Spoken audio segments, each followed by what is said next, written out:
Thank you for joining us today. We are so encouraged to know when God is doing something amazing in your life. So if this message or any of our messages have blessed you at any time, we want to hear about it. You can email us at tellit@seethefountain.com.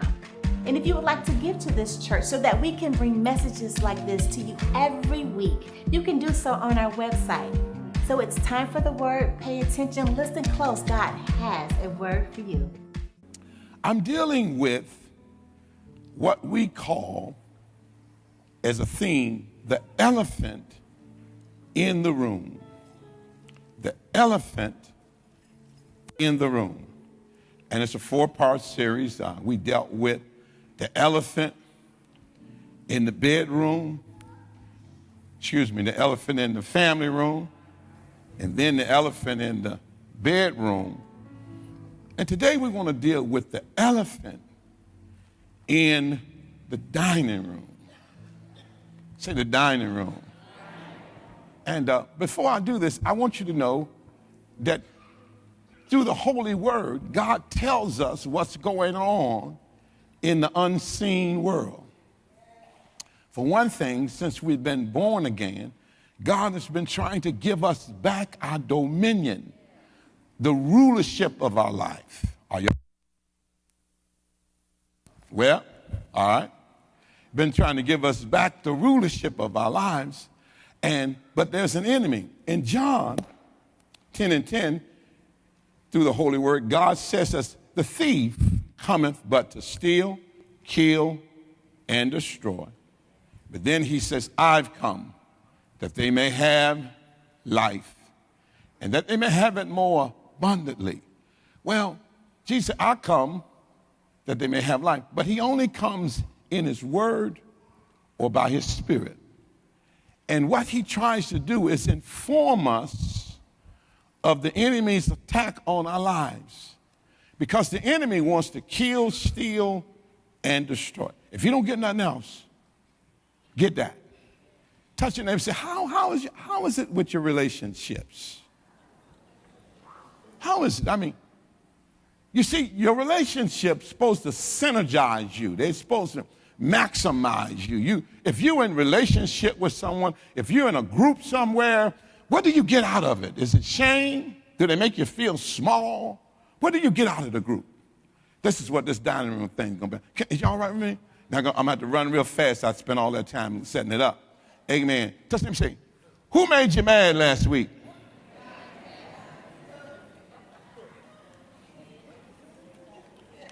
Now, don't make like you didn't get mad last week. I see the residue on your face. But what group were you in? What setting were you in? Are you still with me? I'm going somewhere with this. Let me read my little notes, and so we'll be all right. The elephant in the room. What the elephant in the room? The elephant in the room. Amen. Yeah. Amen. The elephant in the room. Can we use our foundational scripture? Let's go back there. In Matthew 12:25, I just want to lift this one verse because it's foundational. Jesus is speaking this, and Jesus knew their thoughts and said unto them, every kingdom divided against itself is brought to desolation. Every city, every house divided against itself shall not stand. Now, watch this now. I want to say it again. Every kingdom divided against itself is brought to desolation. Every city, every house divided against itself shall not stand. The operative word here is divided. The enemy's job, or his moranda, is to divide you and conquer you. Divide you and conquer you. And he's in every situation. And he's trying to steal the quality of your life or the potential you have. And today I want to expose the devil so you don't let him continually have dominion over you. Oh my God, I feel like preaching. Oh, watch me. I need to help you with this dining room. Can I help you with the dining room? Come on. What might this dining room, we know what the bedroom is all about. What might this dining room be? I wanted to, when we use the word dining room, this room represents any and all social or societal gatherings or groups of people where you find yourself involved with dealing with people. The dining room, say dining room. I was in the restaurant the other day, sort of like the dining room, and I was glad I was not the waitress because we had some untrained people. You can tell when folk get out and they go to clowning, they ain't got no home training. And you know, you don't fuss at the waitress when you ain't got your meal yet. Because they might add a little flavor in it, you know, and take that. And the sad part, if you with somebody that's untrained, they might put a little of that flavor in your plate too. So you don't want to go out with crazy people. You say unchurched, untrained. I thought you said church. Some of these church folk untrained. But now, come on now. We're talking about any group, any setting, any social setting, anywhere you might find yourself. This is the group I'm talking about when I talk about the dining room. I'm talking about the dining room. Let me give you, for instance, because I'm going to talk about it in a minute. Maybe this setting is the family reunion.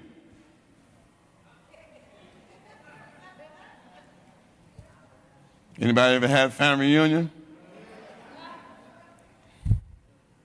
And then one of your family people tell you, I want to tell you what's really going on.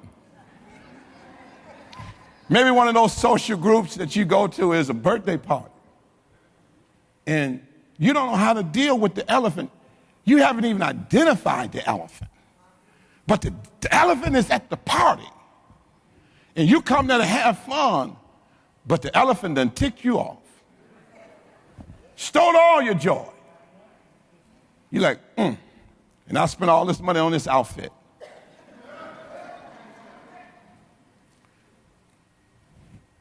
The dining room could be church. Some folk sit next to you in church, and they can kill the service. You can't hear for them. Their spirit, their aura. Are y'all still with me? It's so full of contention that they kill the atmosphere. My God, I feel like preaching up in here. Doesn't ever say, I ain't talking about you, but I do feel something.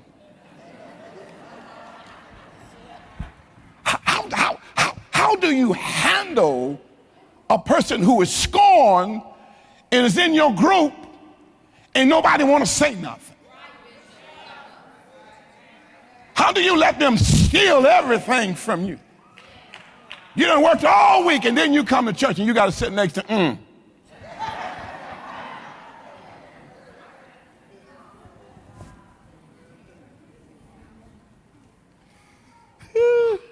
I'm trying to get there. I want you to see this room.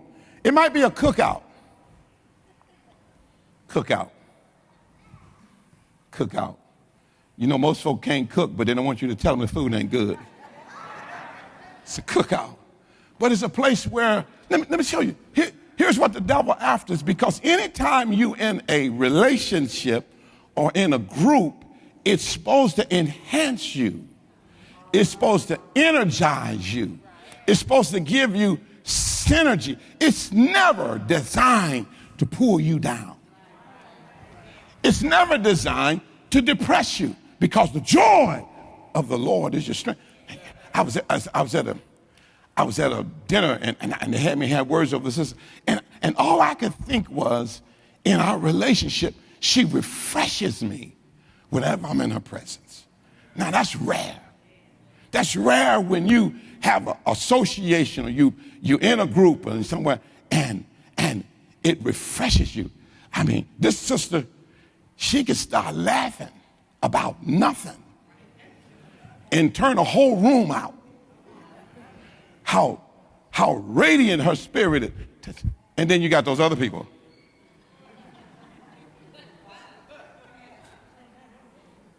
And what God is saying, You are my bride. You cannot walk around disfigured in your face with sadness and say you mine.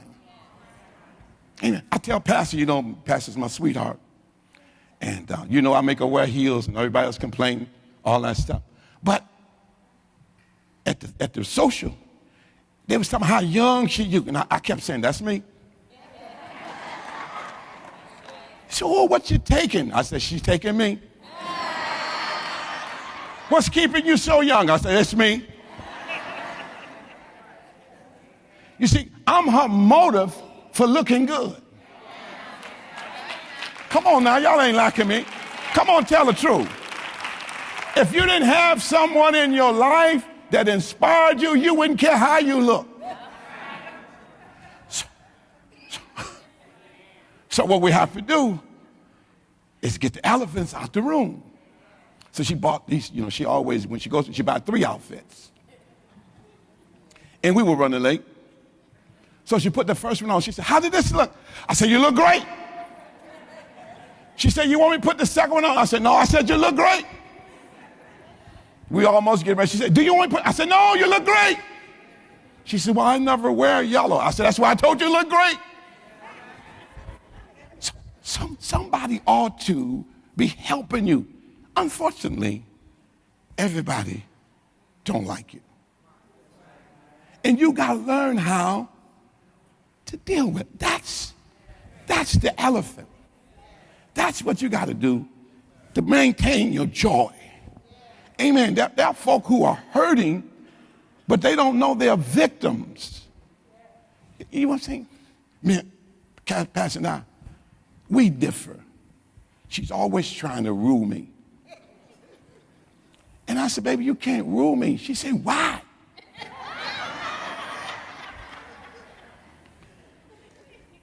We don't think alike. You put too much importance on what other folk think. And I can't allow other folks thinking to control me. Because their thinking might be messed up. Then I'll be a victim of their thinking. And that's a dining room with an elephant in it. Stand up, Yvette. Now, don't she look pretty? Spin around, let me see all that pretty hair you got, too. Yeah. You see what I'm saying? Now, what if she, you sit down, baby. What if she come to church and somebody start talking about her? Well, as pretty as she look, because she don't know how to handle the elephant. She'll go home depressed after spending all that time to look this good.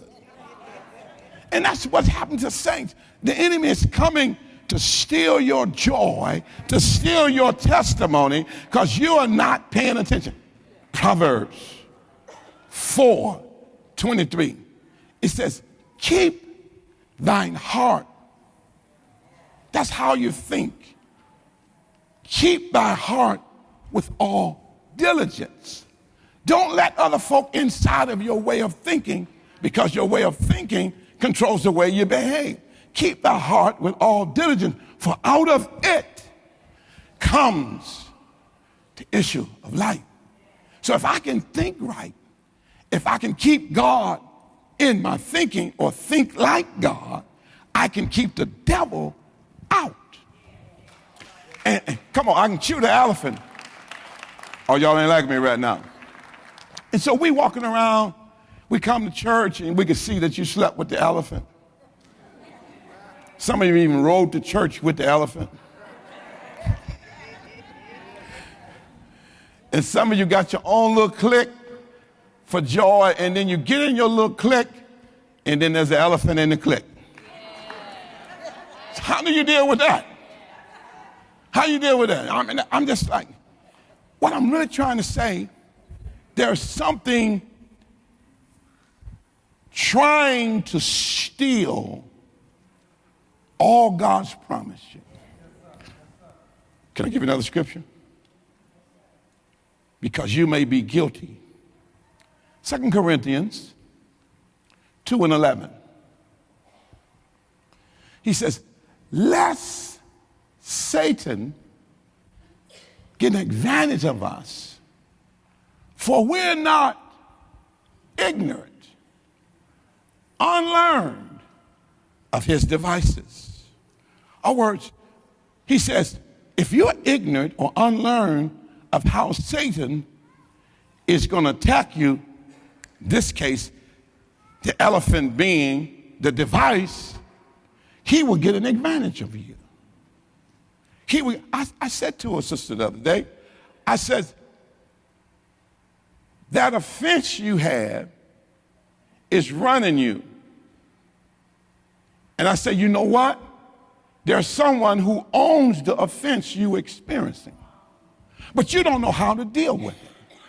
And as long as you take that offense, the person who offends you will control you.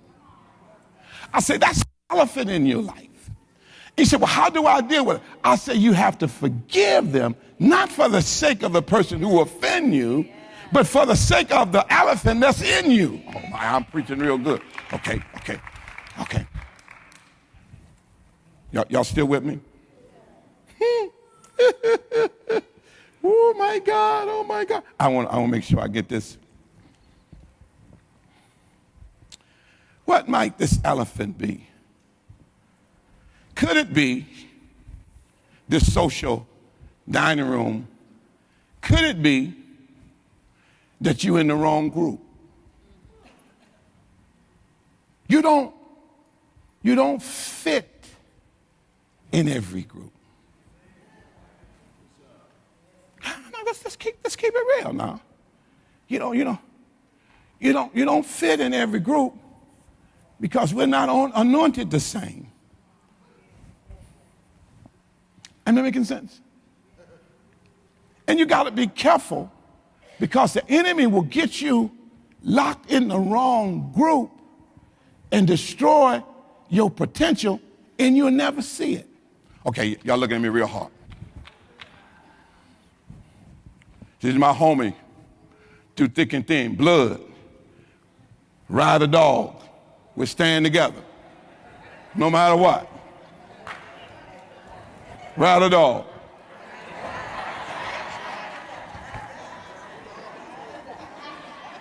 I said ride a dog. I didn't say ride or die. I said ride a dog. What do you mean by ride a dog? Those outside of God. You still my homie even though you outside of God. But the problem is, this elephant in your dining room determines your future. Because if you want to know what your life going to look like in the future, look at the group you hanging with.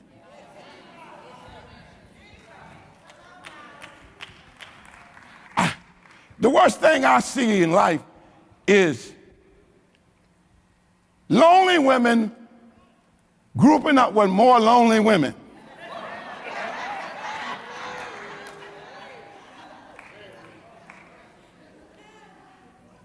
And the problem is you in the group, ride or die. And there's nobody in the group who can inspire you to do better. And if they can't inspire you, why are you in the group? You're divided. You're divided from prosperity. You're divided from wealth. You're divided from happiness because you're stuck with the group who don't have any vision. You need somebody in your life that's at least got a little bit more than you had.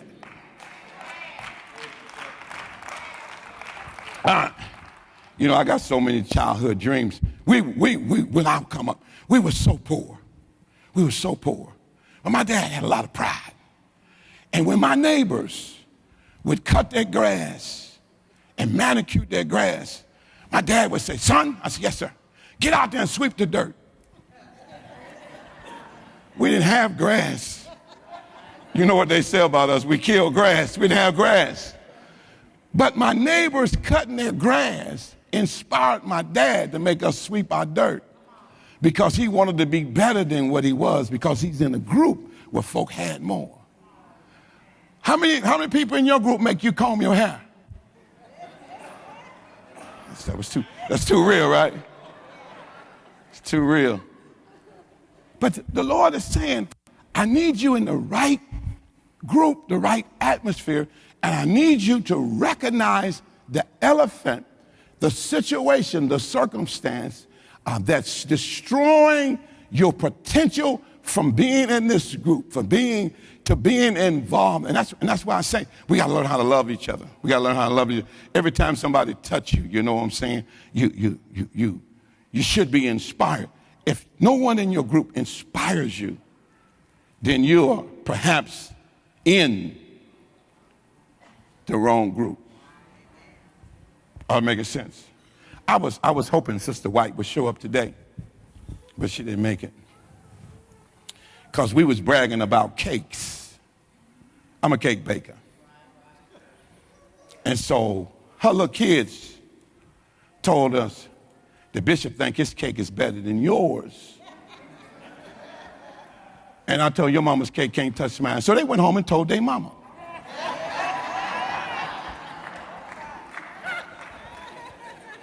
The bishop said his cake is better than yours. So quite naturally, mama's gonna stand up for her kids. So she goes home and brings me a cake. A hot cake. I could tell it just come out the oven. And I said, you're gonna get your feelings hurt. You're gonna let your kids get your feelings hurt because it ain't gonna stand up to Bishop's cake.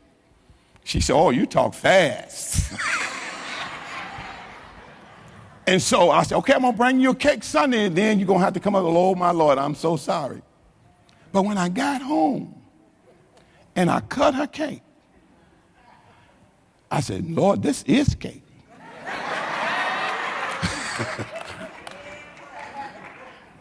I mean, it was cooked right. The texture was right. The flavor was balanced. And then she did a tease, put a little special stuff on this side of the cake and a little on, nothing on that side to say it'll stand up on its own and you can put something on it.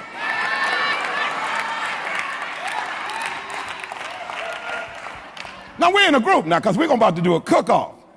And so I'm about to make a cake to bring. And I said, you know what?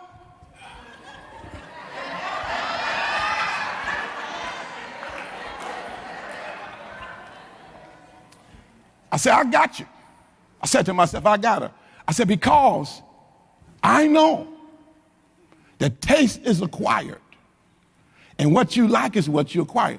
And since her cake was real good, I couldn't take it from her. I said to myself, I'm going to win anyway.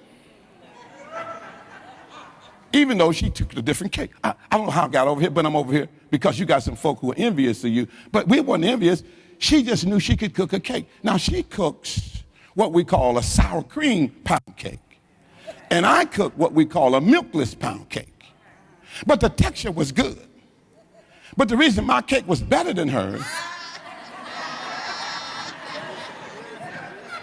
because she only has 3 kids, and I got 5.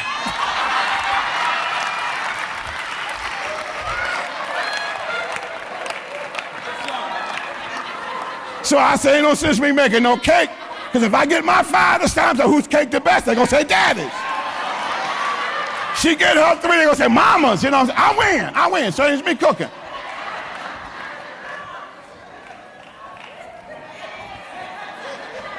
You got to learn how to handle the elephant in the room.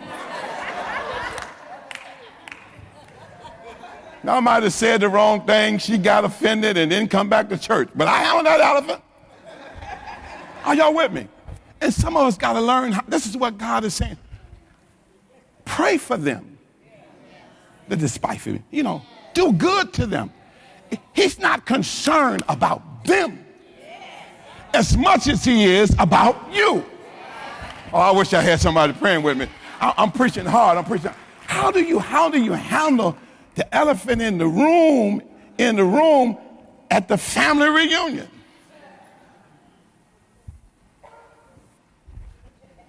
I don't have a lot of time. Let me just give you a quick answer. Know your people crazy. Don't try to expect too much.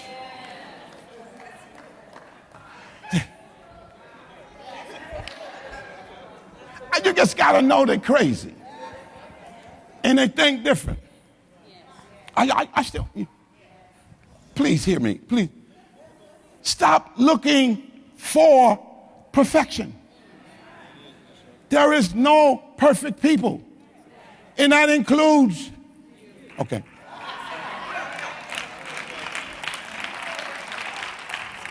I don't go to family reunions no more. I don't think I've been with one since Pastor and I got married. Just before we were getting married, and we've been married 47 years, they had this big family reunion in Ohio. And so they talked me into going. We was going to get married in 2 weeks. So they talked me into going. And I went. I'm all excited. Think people are going to be excited about their future family member.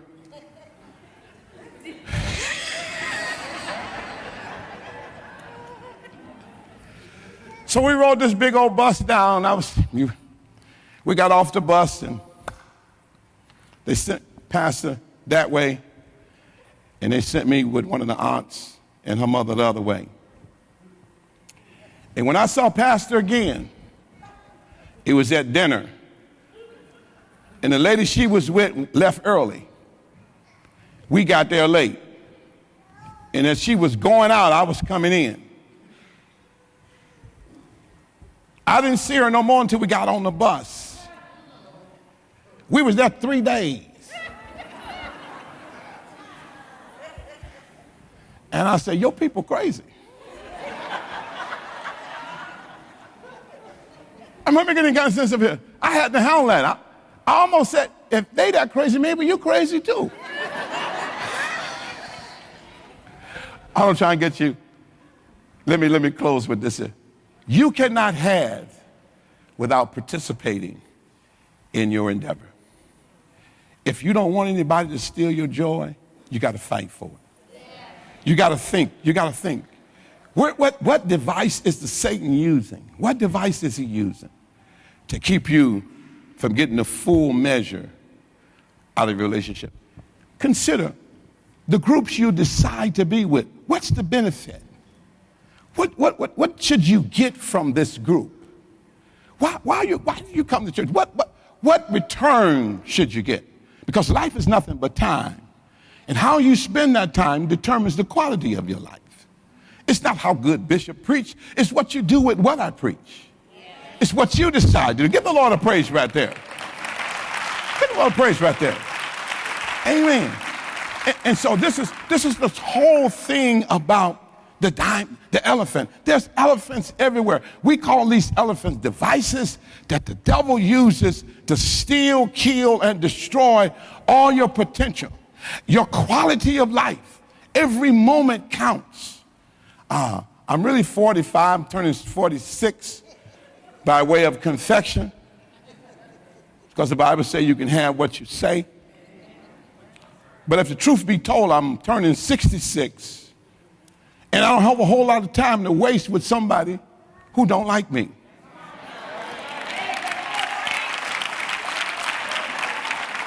Get out of these groups that tolerate you and don't celebrate you. Come on here now.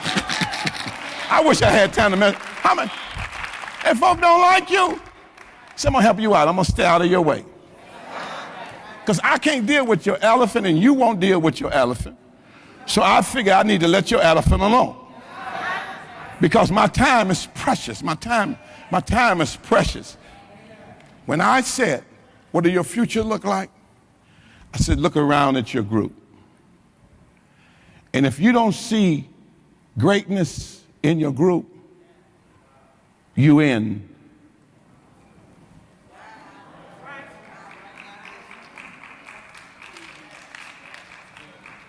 I told a sister the other day, I said, I know you want to be married and time is running out. I said, but stop hanging with folk. She said, why? I said, everywhere you go with a group. She said, what's wrong with that? I say, that means somebody got to pick out of the group.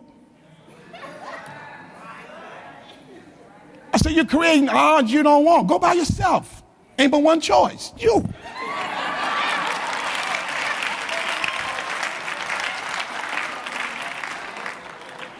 She said, huh? I said, yeah. I said, when you go with the group, then the brothers look at you and say, eeny, meeny, miny, mo.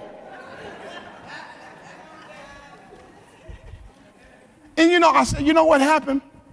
The one they really don't want is the one going to run him away. Come on, what you looking at? It ain't you.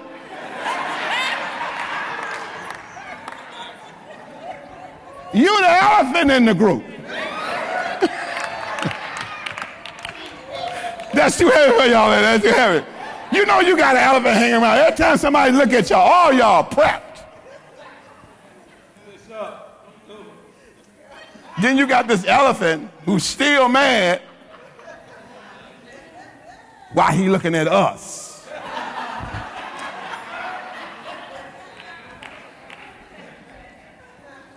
Oh, y'all ain't liking me now. I'm telling the truth. When you see fellas and they all looking good, then you have to pick which one you think you got the best chance with. And if it's a lot of us, you're confused.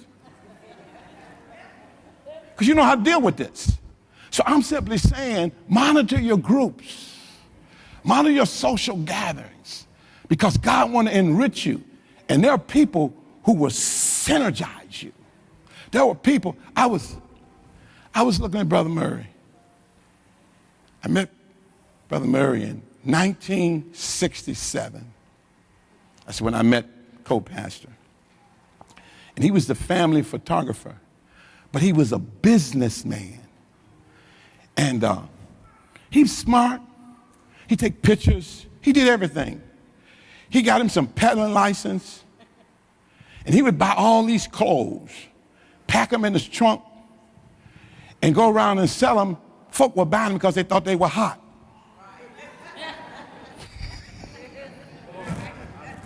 Out the trunk. But he had license to sell them, but people always want to buy something they think they can get something for nothing. And man, he would be selling that stuff. Wasn't much of it good, but he was selling it. But what I got from him, you can be a businessman too. You can be a businessman. I got it from this guy here. He always knew how to make a hustle. And as a 17-year-old, I saw this man driving around in his car. And he taught me how to sell. He said, oh, I got something for you. I got something for you. You think you're about to get something for free? Then he go to his trunk. He said, I can see this on you. He pulled that out. And it's only going to cost you.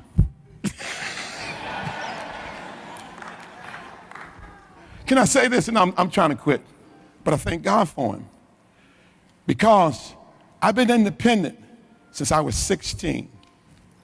I punched my last clock on somebody else's job in 1979 and never worked for anybody else since then because I was in the right group.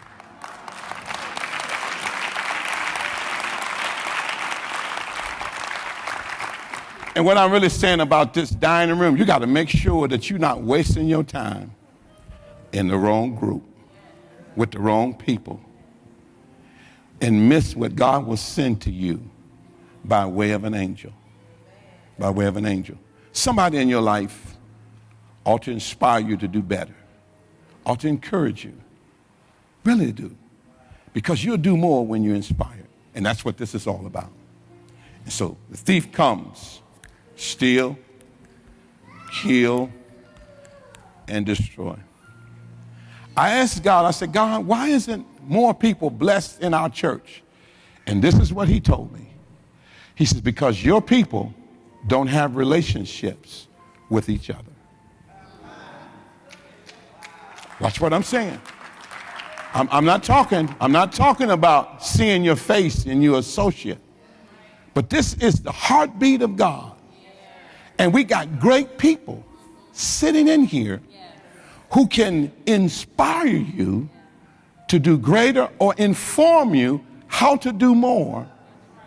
But the enemy sits in here and keeps us from creating relationships that would enhance us. Are you listening to me? How many of you, I'm way over, I look at my clock, but that's okay, I feel God. How many of you know Brother Miller? Stand up, Brother Miller. Can you come in for a minute? How many of you know this man? Turn around. I know he belongs to Maureen, but I don't mean in that way. How many of you know this guy? No, I know you wouldn't know what he looked like. But how many of you know him? How many have a relationship? This man works for a corporation that's upper echelon. He flies all over the world. He has a voice in this corporation that causes blessing. He took 2 years to get on the governor's list by mentoring kids. And he has doors open for him. And God set him in our midst. And there's no relationships. So you got a person like this sitting in your midst, and all you do is walk by. Am I making sense? What wisdom God has deposited in him. What understanding. He wasn't born with a spoon. They didn't even have a fork. But he knew that God put something on the inside of him. And you would think he's just another guy. But that's what humility would do. Humility will just let you be, because you know all that you had is by the grace of God. And it's that kind of grace God wants to give you. But the elephant, my God, I'm trying to quit, is to make you feel like everybody in the church you need to compete with. You don't need to compete with nobody. You should get with somebody who can complete you, not compete with you. Do that make sense? I'm trying real hard. Can you do this for me? Look at your neighbor and say, neighbor. Neighbor. I don't want to get in your business. But can I say something? I see you in the future. And you look a whole lot better than you do right now. Come on, give the Lord a real praise.